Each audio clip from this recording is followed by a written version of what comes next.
Hello friends, welcome back to our channel Mathematics by Fun Art.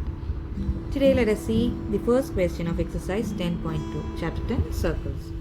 From point Q, the length of the tangent to a circle is 24 cm and the distance of Q from center is 25 cm. The radius of the circle is.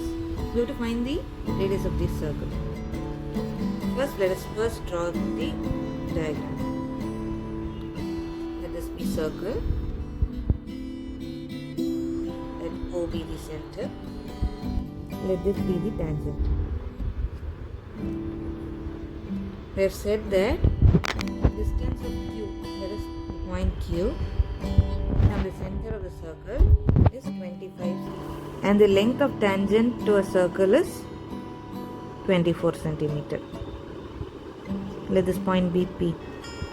And they have asked to find the radius of the circle. So using theorem 10.1, we know that the tangent at any point of a circle is perpendicular to the radius through the point of contact.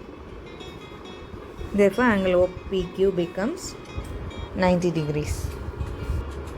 Now, in triangle OPQ, OQ is the hypotenuse, PQ is the base, and OP is the height. So, by Pythagoras theorem,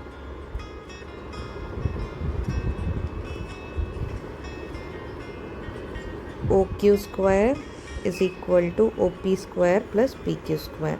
Substituting the values, 25 square is equal to OP is our radius square plus PQ, that is 24 square.